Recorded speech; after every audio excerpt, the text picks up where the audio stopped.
Uh, First and foremost, good afternoon. My name is Anthony Bellino. Welcome to the 2023 Quick Lane Bowl introductory press conference. This selection Sunday, we learned that the Bowling Green Falcons and the Minnesota Golden Gophers will be going head-to-head, an exciting matchup for this year's Quick Lane Bowl at Ford Field. Now, the game will take place on Tuesday, December 26th, kickoff scheduled for 2 p.m. Eastern Standard Time, with tickets starting at $29 and are available at fordfield.com. Today, we have the opportunity to hear from both of our teams competing head coaches, but first I'd like to introduce Quick Lane Service Network Manager JB Garza to give a message on behalf of the bowl game's title sponsor, Quick Lane. JB? Hey, perfect. Thank you. First and foremost, Coach Loeffler, Coach Fleck, congratulations to you, to your teams, to your staff on excellent seasons. I know this is not easy thing to do to get to a bowl game, so congratulations to all of you. Looking forward to having you guys. I know the team has some great events scheduled for your teams. Hopefully we get to have a lot of fun and then a great game on December 26th. So looking forward to seeing y'all. And again, welcome and congratulations. Thank you, JB. Time now to take a look at what the 9th annual Quick Lane Bowl has in store for us. For our media members in attendance, please hold all the questions until the end, and then we'll open up the floor for a roundtable discussion with the coaches. But let's dive into the matchup itself. Representing the Big Ten Conference after finishing the regular season 5-7, the Minnesota Golden Gophers, playing in their 24th bowl game in school history when they arrive in Detroit later on this month. Minnesota has won 6 consecutive bowl games since their battle against Central Michigan in the 2015 Quick Lane Bowl. Team is currently 4-0 in bowl games under head coach PJ Fleck and are hoping to add another trophy to their collection. And after taking home the trophy in the 2015 contest as well as 2018, after defeating Georgia Tech, the Gophers look for their 3rd ever Quick Lane Bowl title victory when they take on Bowling Green on December 26th. For the Bowling Green Falcons of the Mid-American Conference, they're back in the Quick Lane Bowl for the 2nd consecutive year after finishing their regular season 7-5. The Falcons are the first school to play in consecutive Quick Lane Bowls and join Minnesota as the only other school with multiple appearances in this bowl game. Bowling Green has had record-breaking improvements over the last couple of years under 5th-year head coach Scot Loeffler. This will mark Bowling Green's 15th bowl appearance overall, and looking to come out on top when they take the field against the Golden Gophers. We've heard a little bit about each team. Now time to hear from the coaches. First off, joining us for the Big Ten Conference, we have head coach PJ Fleck from Minnesota to give our opening remarks. Anthony, really appreciate it. First of all, congratulations to Bowling Green, Coach Loeffler. We're very familiar with him. Weren't able to get the job done a few years ago against him at our home stadium. So have a ton of respect for him and what he's been able to do with his program. And all the improvements Bowling Green has made. I want to thank our athletic director, Mark Coyle, and President Ettinger for all their support throughout the years. We're excited to be back in the Quick Lane Bowl. We absolutely loved our time back there in 2018. I want to thank the Detroit Lions, Quick Lane, City of Detroit. We're excited for our return as well. We love the hospitality. And, it's interesting as a 5-10 or 5-7 team, you might not have necessarily had the wins to qualify, but this is the type of team we have when you're talking about APR numbers and the 992 that we have. They're still student athletes, and opportunities like this present themselves when you do all the right things off the field in the classroom. And it's a great reward for our players, and that's what bowl season is all about. So we're really excited to be back to Detroit. Can't wait to be there. I know our team's really excited as well. And congratulations to the Bowling Green State Falcons. Thank you very much, Coach Fleck. Now from the Mid-American Conference, Bowling Green's head coach, Scot Loeffler, also joining us. Well, I really appreciate the opportunity to speak to you guys this afternoon, but very similar to what PJ said, we've got unbelievable respect for Minnesota, being a Big Ten guy and understanding what Minnesota is all about academically, and they play great football, and PJ's done an unbelievable job at the University of Minnesota. It's a great place. And we're just happy to have the opportunity to play a Big Ten team. He's done a great job there, and we're looking forward to that matchup. I'd like to thank also our president, President Rogers, and Derek Vandermeer for all their support during the season. I can't tell you how excited I am that we're 45 minutes up the road. We're going to have a great crowd. I know Minnesota is going to bring a lot of people. It's going to be a great environment, and 2 football teams and 2 good group of kids are going to get to go play a heck of a football game. And I'm ecstatic personally. I'm from Ohio. I spent the majority of my young adult life in Ann Arbor. I got to coach for the Detroit Lions. I got so many ties and so many high school coaches in that area. And I'm just ecstatic that they're going to be able to watch a really good Big Ten team and an improving Mid-American Conference team that's going to have an opportunity to take another step next year. And just excited to watch two really good first-class programs play each other on December 26th and also be a part of an unbelievable city, the city of Detroit. Like to thank the Detroit Lions. I love the Fords. They're the best. They're great people to work for, and really look forward to this matchup. For both of you coaches, you touched on, coming back to Detroit, and obviously both of you have experience here. But what does being bowl eligible mean for your individual programs and this time now between the end of the season and preparing for a bowl game that will give you guys some extra time that other teams don't have running through this month? Well, I think it's important. It's really critical for us. And I don't mean to speak for Scott and his program, but you're getting to a bowl, which gives you extra practices, not only for this year, but propelling yourself into next year. This is its own season. I think that's why it's called bowl season. So we actually name it, 2023.5.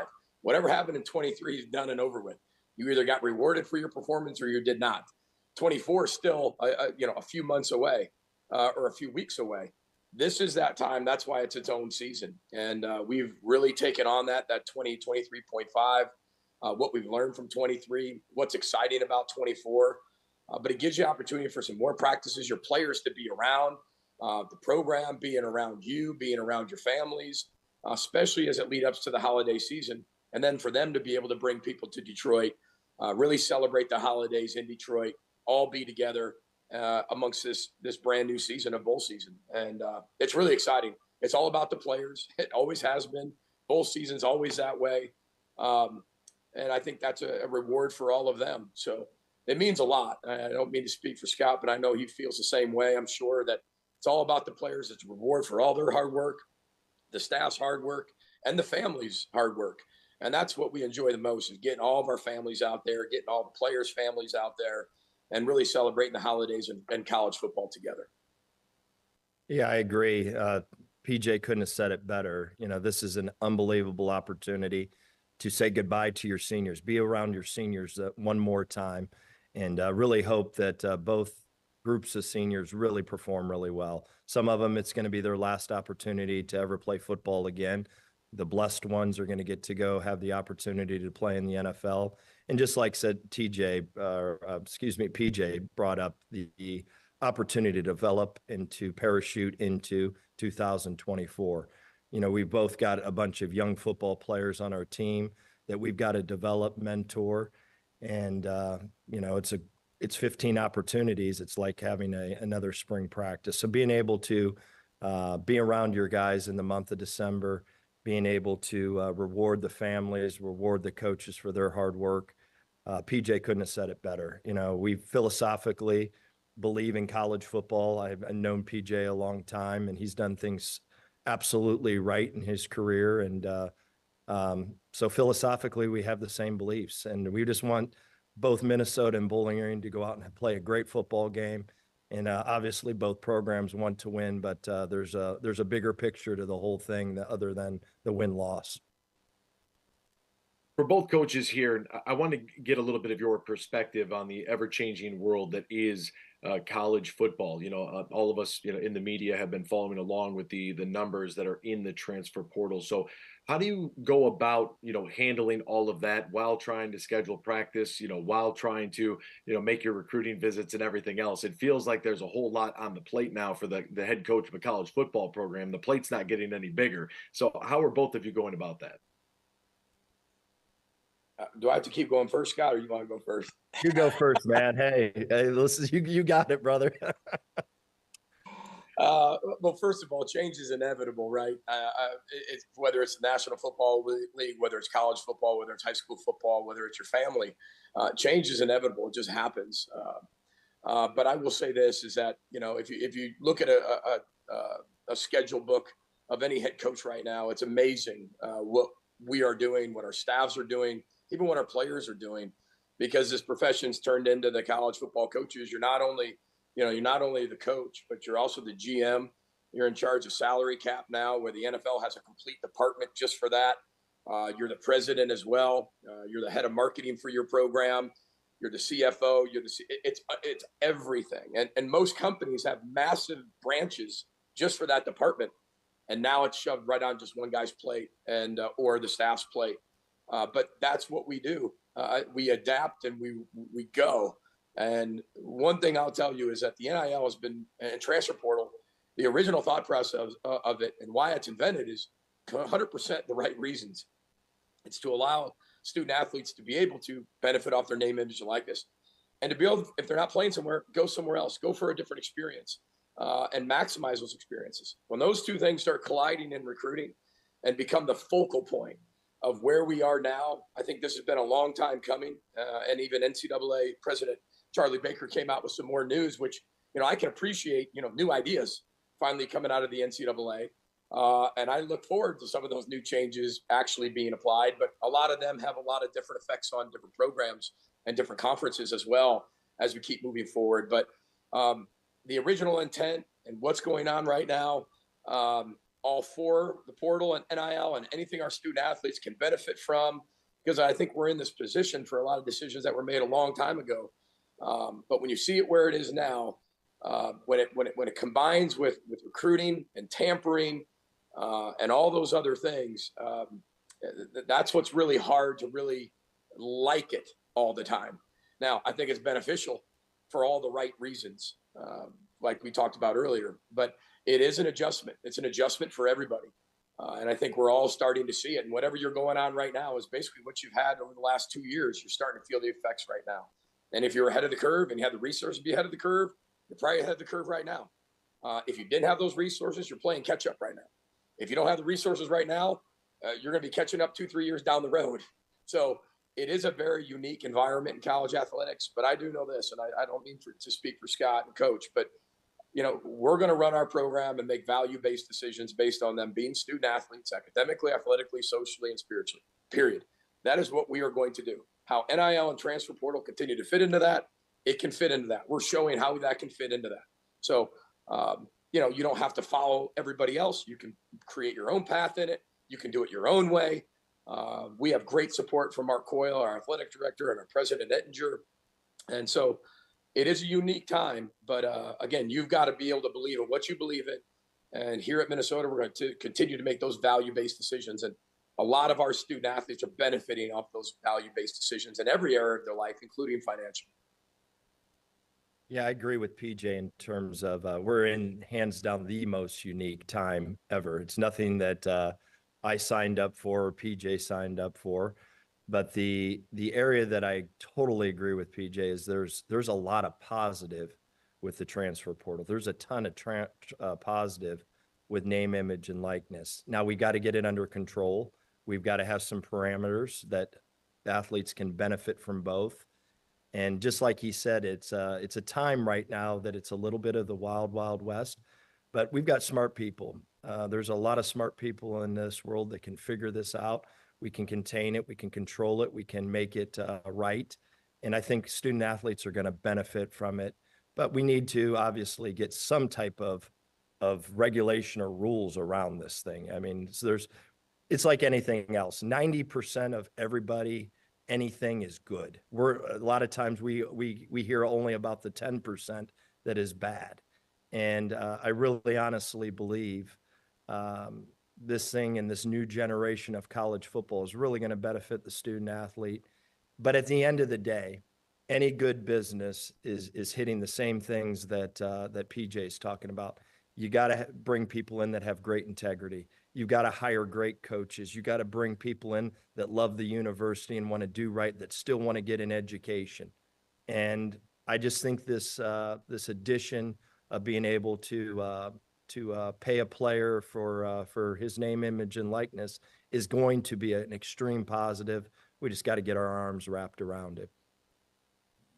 We'll now open up the floor for any media questions. Just put your name and affiliation into the chat feature, and then we'll call on you, and you just have to unmute and get your question in. We'll try to get them in the order that they are received. If you're looking for the chat function, it's down at the bottom bar under the ellipse there that says more. Just click on the chat in the sidebar will pop up. But I definitely think it's like both of you said, a very interesting time in college athletics and the way that you both in programs across the country have to handle it. Andy is here with the St. Paul Pioneer Press. Hello, Andy. Go ahead and unmute yourself and fire away. PJ, this question's for you. Given the players that you guys have been able to retain as far as starters go, and kind of them thanking Dickeytown athletes and kind of keeping and retaining those players, what do you feel like was instrumental in doing so in this era of so many players entering the portal? The number one word, Andy, is transparency. I mean, we talk to our players all the time. It's proactive education. It's not reactive education. Sorry, hold on one second. Can you still hear me? All right. My picture is gone, just so you know, Anthony, but I just had a recruit call me. Sorry. I don't know how to get myself back over there. There we go. Okay. Sorry, Andy. I would say transparency. I think that's a big key of it. Our Dickeytown athletes have done a great job of taking care of a lot of our student athletes, and our administration has done a great job. Our fundraisers have done a great job. Our donors have done a great job. But at the end of the day, you've got to be able to have full transparency, where they fit in the program, where they are, what you're looking for, who you're bringing in, how many are you bringing in. Very transparent. And some guys are going to be able to accept that challenge. Some aren't. Some want you to, some don't want you to. But at the end of the day, it's a two-way street. It's a lot of communication. It's a lot of transparency. It's a lot of education. And at the end of the day, Dickeytown has done a really good job of providing our student athletes with a lot of support, and should be congratulated on that. And I love where we're at. We can always be better. I mean, we're way bigger than we were last year, making huge strides in that department, and we'll continue to do that. And, our goal is to make it as big as we possibly can and as beneficial as we possibly can. Daniel with gophersguru.com. Hey, PJ, how do you approach and structure bowl practices to maximize the time you're getting with young players? It's a great question, Daniel. It's like a statistic question coming from you. So I'm sure you'll analyze this somehow in numbers. But here's us. Here's how we've always worked it. And because our coaches right now are on the road recruiting. So week one is always about getting our older guys and guys that have been playing a lot of football throughout the year really healthy, mentally, physically, emotionally, really catch up on their bodies and their mind, school. I mean, everything they can. That's when we give a lot of the young guys a lot of reps. So there's 3 practices that first week, and we dive into the young players. And a lot of those young players are going to have to help us in the bowl game, just because the guys have left, guys have moved on, things like that. So they're going to get great opportunity. The second week, we've got to integrate both all back together. And that's the week we're in right now. Coaches are coming back and forth for practice and then rolling back out recruiting.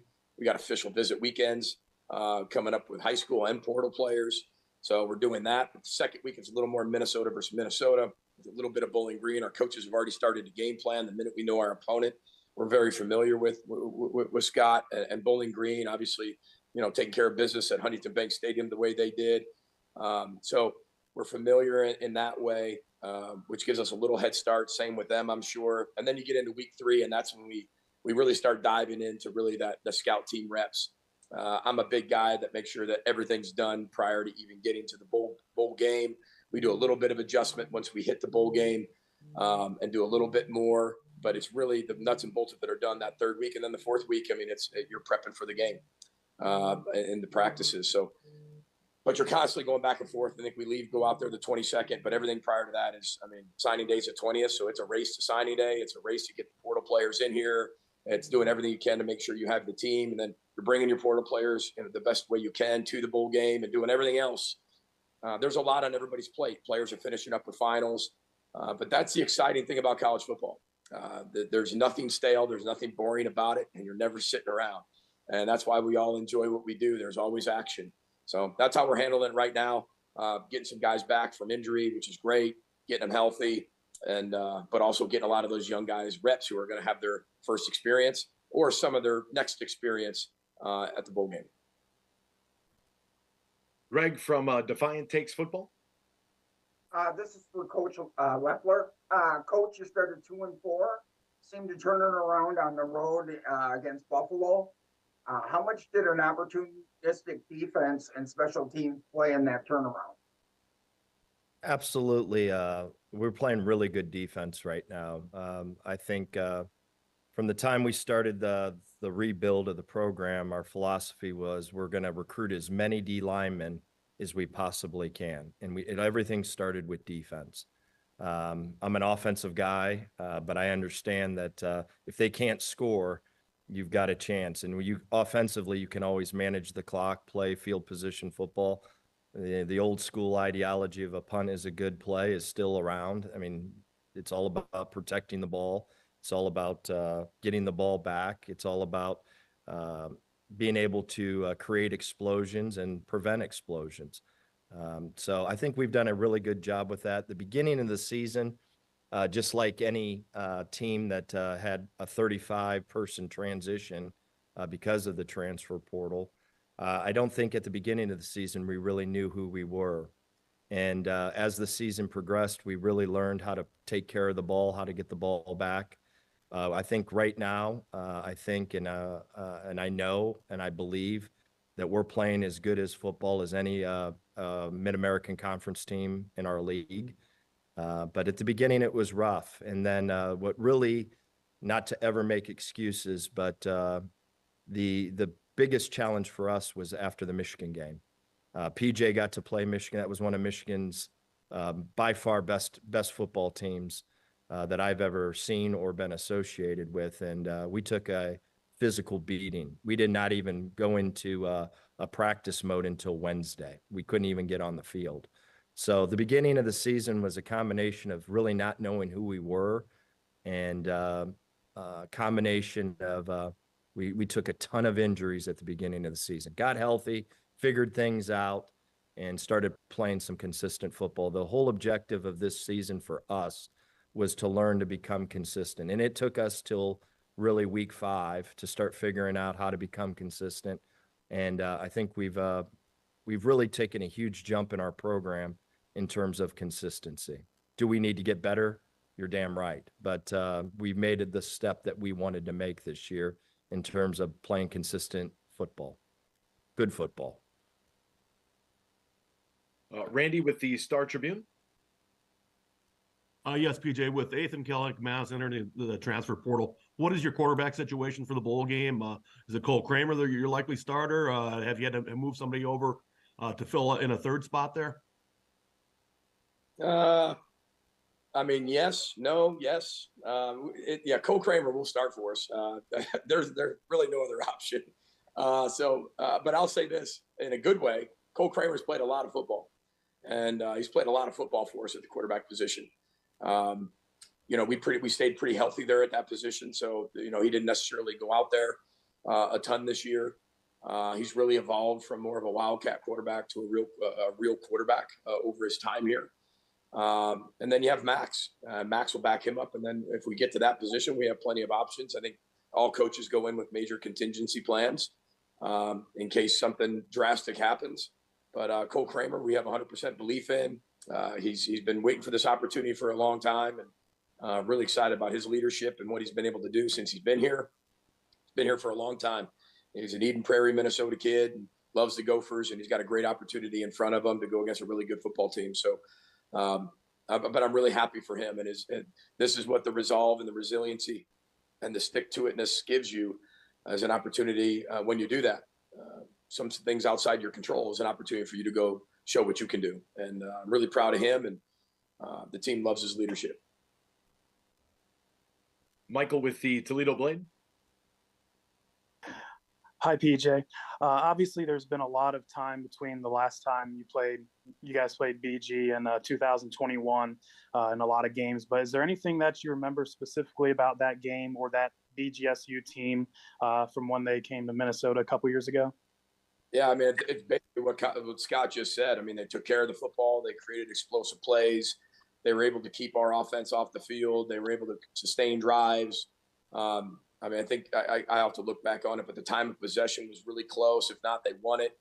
We just couldn't move the ball. He started when you're talking about the defensive line, and they got after it. I remember there was a 4th and 1 earlier in the game. They stuffed us in that. And you talk about a team playing incredibly hard, and it's gotten better from the first game all the way to their last game. They probably could easily sit here, be 9-3 when you look at their season, maybe 10-2. They lost in close games. That Toledo game, I mean, that was I'm sure that was a tough one for Scott for me to bring up, but you talk about that game could have went either way. So we've done a lot of research on him. I've been a huge fan of Scott for a long time and what he's been able to do, rebuilding Bowling Green. And I have a ton of respect for people who can rebuild programs. And I mean this the best way possible. He's always been able to do a lot more with a lot less, whether that's resources or money or depth or whatever it's been. And I think that's a sign of a really good football coach. I think when you have all of that stuff, I'm not saying that that's easy. That creates another world of problems. But I have a ton of respect for what he's been able to do. And I do remember the game very vividly, unfortunately. So that's they got to give him a lot of credit because that was we were a good football team. Like, that was a really good football team they came in here and beat. And but our kids, just like he talked about, starting 2-4, our kids felt that, and then we springboarded ourselves after that game. It's when you're dealing with 18 to 24-year-old young men, sometimes that needs to be a springboard. And that wasn't a fluke. That was nothing like that. They came in there and whooped us, and they beat us in our own game. And you got to give them a lot of credit for that. And our players remember that. There was a lot of kids here on that team. They do remember that. And, we're just excited to be able to play in a bowl game this year. Thank you. Mike with the Gopher Radio.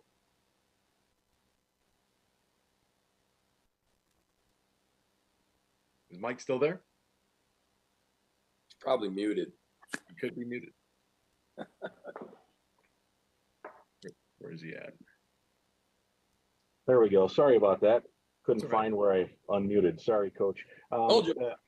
You had it as usual. The voice of Gopher football, man. Muted. There you go. Cole Kramer, you mentioned him. Can you take us through what you'd like to see from him here in the next 3 weeks? Now getting all the one reps and all of those things to get ready for this game. Yeah, I think it's just when you're the starter, it's just a consistency, building the game plan around his strengths and what he does. His leadership has gone through the roof since he's been here. The ability to lead the team, and I remember the first day, we introduced Cole as going to be the starter and what was going on within the program, and boy, I tell you what, he got a standing ovation. Guys were fired up for him because they know how hard he's worked, and he's earned the opportunity to do it. Even the last week and a half, you just see a tremendous amount of growth just with his confidence being the guy. Not to say he wasn't confident prior to that. You did. It's just different when you actually get the keys to the car. And really excited for his opportunity. I know he is too. He's getting married here very shortly. He's supposed to actually be living in Arizona right now as we speak, with his girlfriend or fiance and getting the wedding plan. So we had to put that on pause for a little while, which I'm sure she's very excited about. Not the wedding, just the planning on his part. And Ryan, you know what I'm talking about when you're planning on a wedding. So, but he's got a little bit of about 2.5 weeks of a job to do for the Gophers and go out with something that will really stick in his mind of having the opportunity to start in his last college football game. Andy with the St. Paul Pioneer Press. BJ, I know it's a challenge every year at this time to keep your recruiting class together. What's your strategy when you have a recruit that is receiving interest from somewhere else and you're sitting in their living room? Well, we got a few of them right now, which I'm sure you're referring to. And, there's nothing new, Andy. And I was with a guy yesterday. There was nothing new.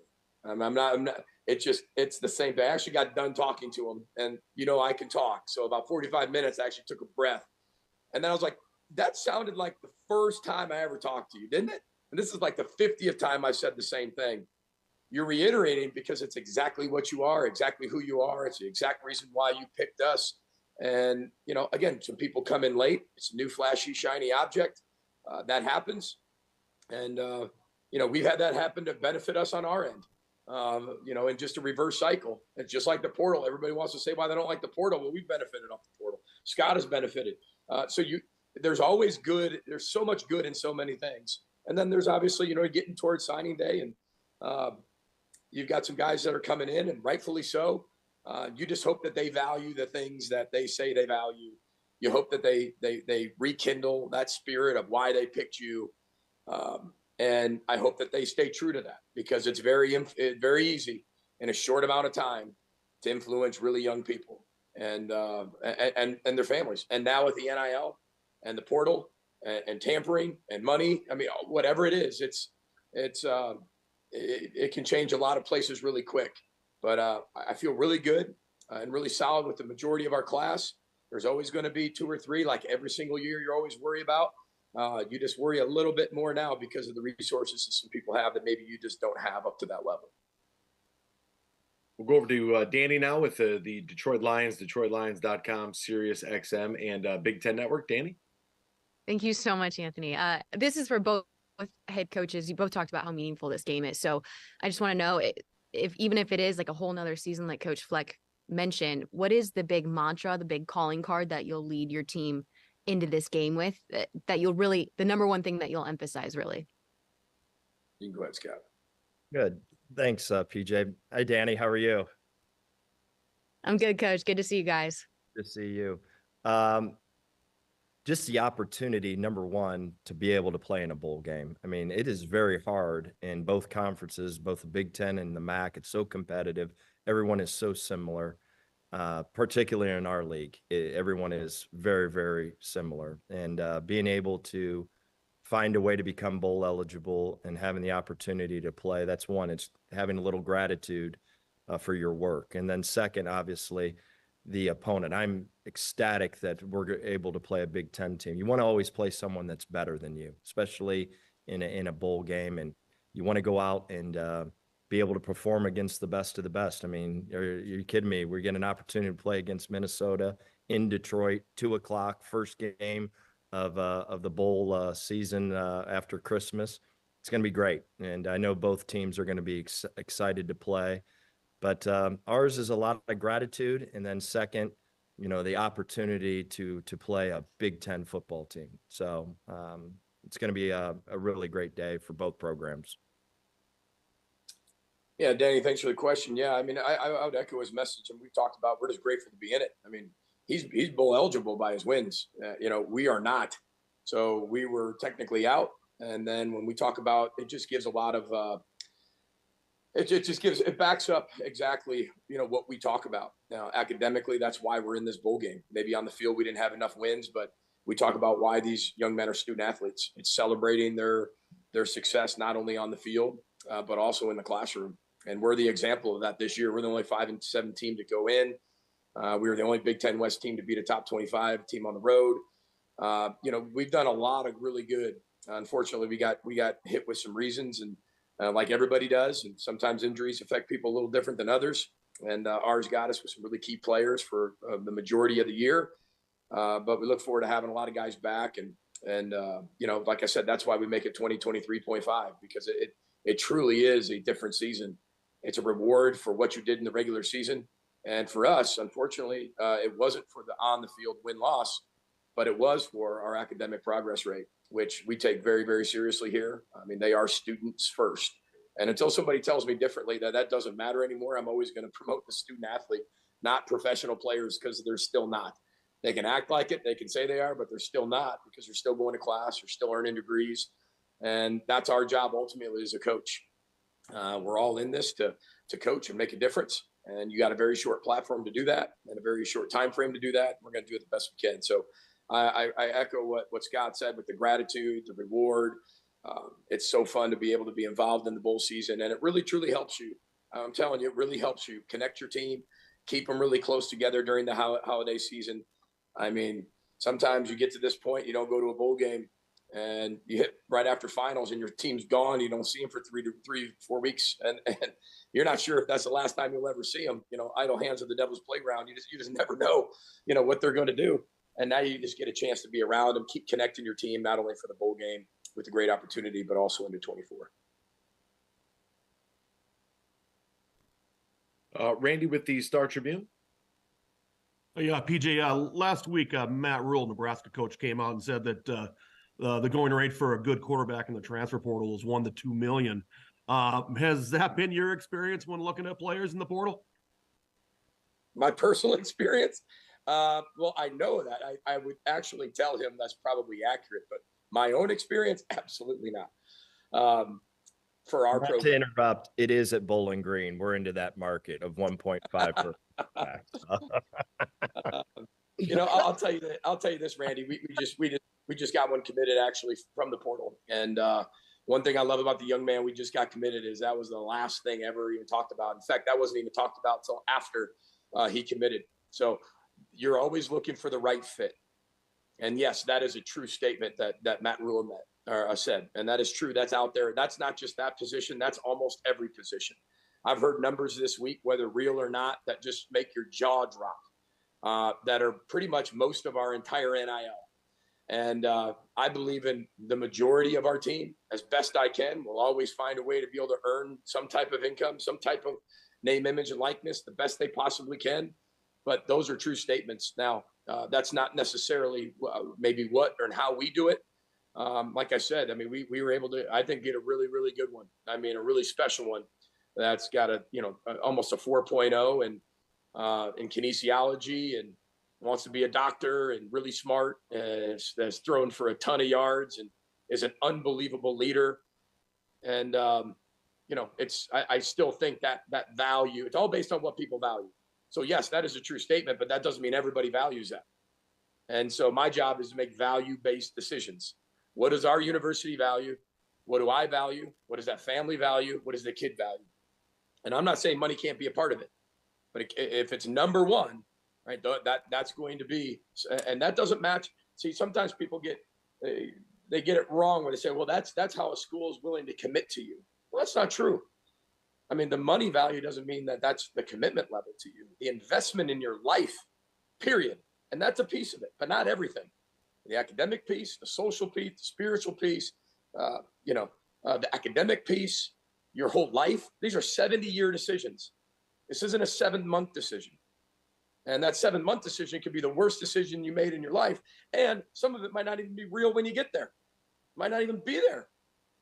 I mean, we haven't even talked about the stories yet. Maybe we have, that people just have stopped it altogether, stopped paying them, or when they got there, it wasn't real. So there's a lot of things out there. But yes, I've heard those same things, but those aren't coming out of our camp. He's not talking about us. Put it that way. Greg with Defiant Takes Football. Coach Loeffler, can you talk about how your quarterback play has improved this season? Yeah, just like I said, it started out, we didn't take care of the football very well. And Connor walked into a complete new system. There's a lot that in my opinion, that he's improved on over this year compared to his career. I thought he really started playing really, really consistent football the second half of the season. He dealt with injuries the entire year. He's going to have surgery the day the game is over.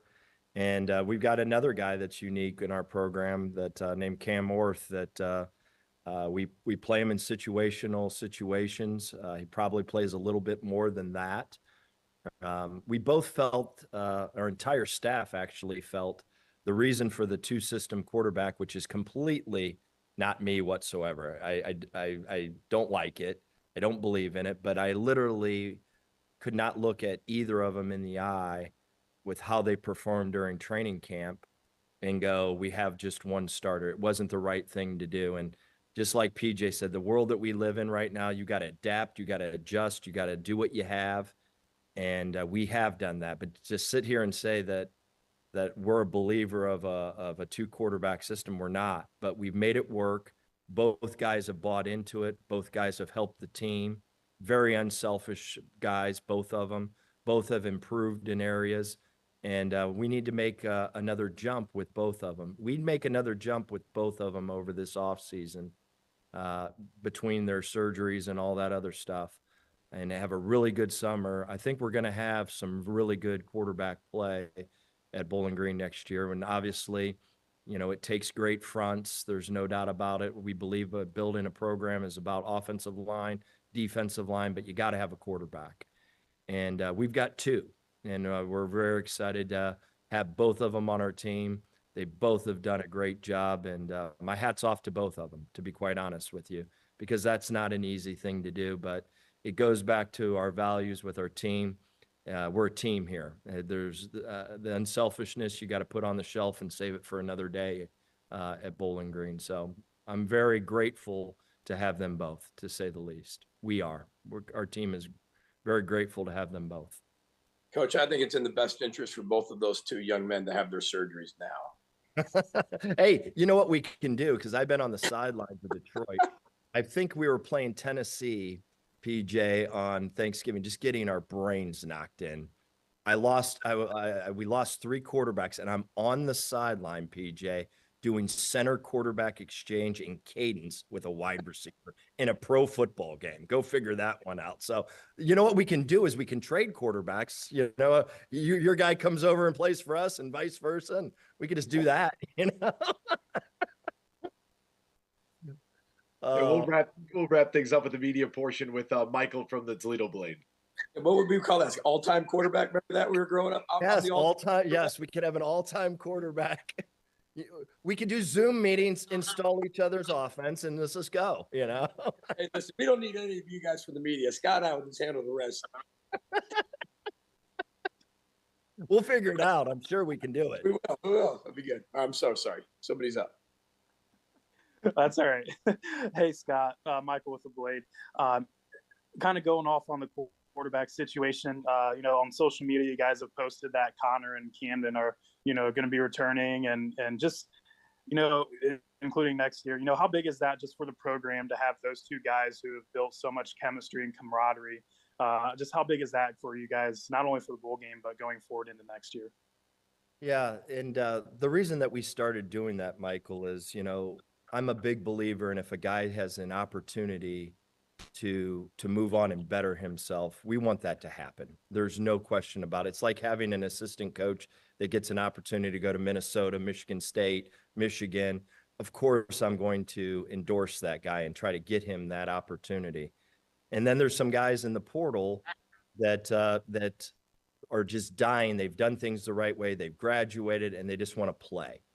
And we feel it's such a small group. You know, I think the national average is 12 to 17 guys right now that enter the portal, and they're celebrated. They're put out there on social media, but there's also a whole team of guys that are doing things the right way, that want to be at Bowling Green, that want to try to win a MAC championship next year. So there's going to be some really exciting news, Michael, for us. And I think, you know, those individuals on our team that everyone's on pins and needles about. But we want to celebrate these players that are coming back and being a part of our team for next year. So that's why we decided that we wanted to celebrate guys coming back, if that makes any sense whatsoever. But I think you're going to get some exciting news here in a theater near you, which is pretty cool for our program in the city of Bowling Green and our university. Thank you. Well, there we have it, folks, and we have decided on an all-time quarterback, which is great for this bowl game as well. It's definitely going to be a big situation there. Coach Fleck and Coach Loeffler, thank you both so much for so much time today. Congratulations again on your bid to the Quick Lane Bowl, and best of luck to both of you as you lead your teams to a bowl game victory at Ford Field later on this month on December 26th. We will officially welcome the Falcons and Gophers to Detroit with a dinner at the Henry Ford Museum of American Innovation, followed up by opportunities to immerse themselves in the city with a volunteer opportunity at Gleaners Community Food Bank, a night of foaling in Hamtramck, where teams will experience the unique hybrid foaling football and bowling game, which is awesome. And then the 2023 Quick Lane Bowl will kick off on December 26th at 2 p.m. Eastern Standard Time, where Bowling Green will take on Minnesota and go head-to-head for the Quick Lane Bowl trophy. Tickets are available for the Midwest's only college football game at fordfield.com. To the coaches and all of our media members, thank you so much for joining us today. We greatly appreciate all the time you're willing to spend with us. Best of luck, and we'll see you in Detroit on the 26th. Thank you, everybody. Thank you. Thanks for having us. PJ, good luck, man.